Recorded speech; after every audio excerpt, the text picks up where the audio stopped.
A very warm greeting to one and all present. Today I, Himani Upreti from Department of Commerce, Graduate to University, India, is going to present our paper entitled Building Sustainable Communities, CSR Contribution to Affordable Housing, Mobility and Resilience under SDG 11 in India. This study basically examines how corporate social responsibility in India has contributed to sustainable urban development over a decade. The data has been taken from the financial year 2014 and 15 to 2023 and 24 with specific reference to SDG 11. So, India's Companies Act in the year 2013 institutionalized the CSR, creating one of the world's largest corporate development fund mechanism and being the very first nation to make it mandatory.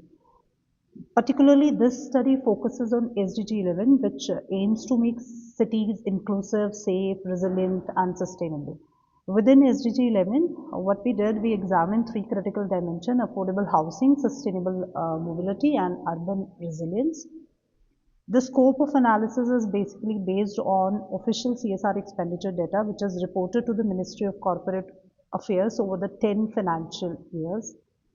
Thus, the research methodology which has been adopted by us entirely relies on the secondary data which is being sourced from the MCA CSR filing by the various corporates in India.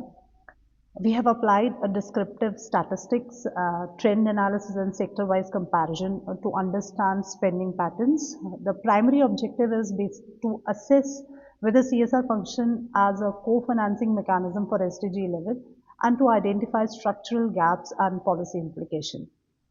So while conducting this study, it has been found that there is massive growth in CSR spending and somehow there is concentrated spending over the period of time. So while CSR spending has grown substantially in absolute terms, it of course remains highly concentrated in a few traditional sectors. That is what has been identified through the data.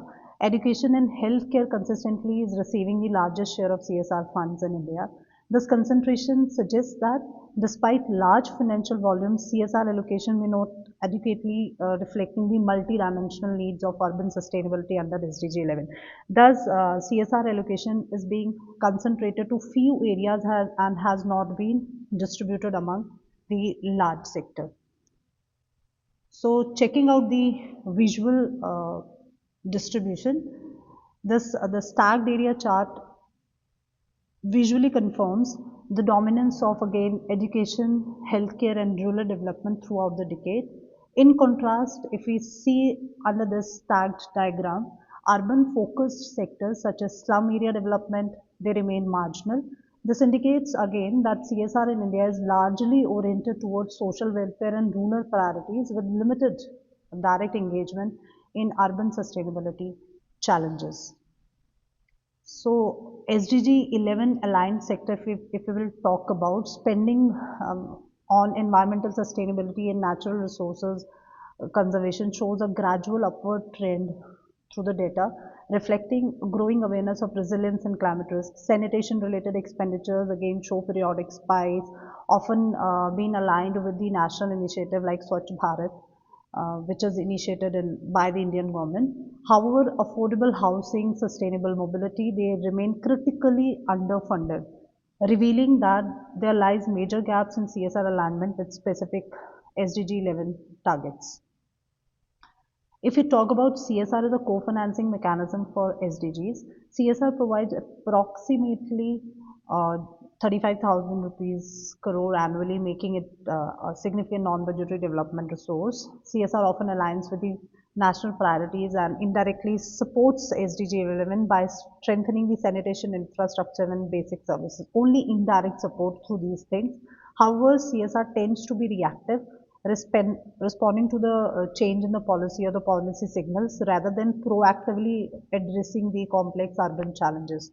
So if there is a change in the policy, yes, of course, it is being reflected, but there is not been found a proactive approach for addressing the complex urban challenges as such. The urban-rural divide in CSR spending has been found out like this. CSR expenditure has shown a strong spatial inequality with concentration in economically advanced states.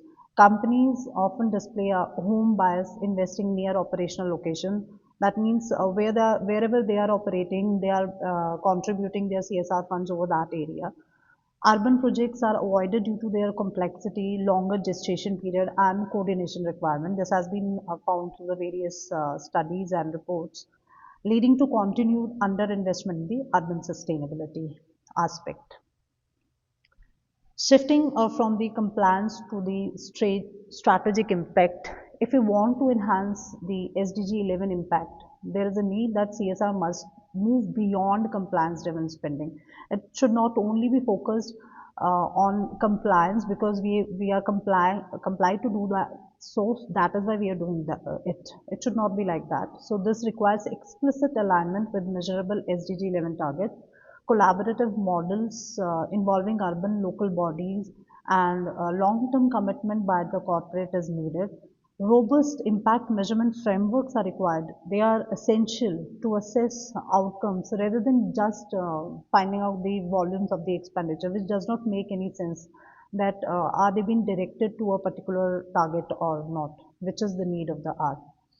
So, policy and corporate recommendation, if you go for, so policy makers under this particular study, the what has been recommended to the policy maker, they can introduce urban focus CSR incentives addressing the regional bias and facilitating CSR towards the urban development, collaboration of CSR with the urban related activity, urban focused activities.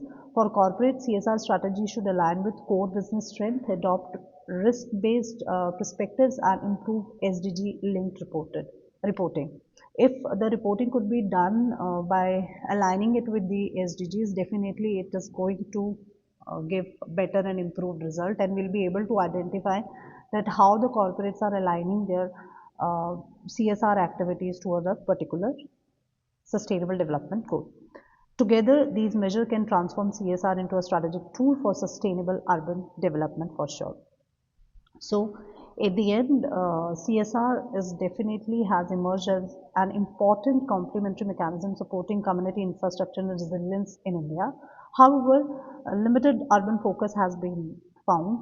Special inequalities and weak outcome measurement constraints its transformative potential for SDG 11. Future research can explore the state and district level analysis. Mixed method can be used for the study, and public-private community partnership can be studied for a better integrated CSR urban planning. These are the various references used under this paper. Thank you so much for giving me this wonderful opportunity. Thank you.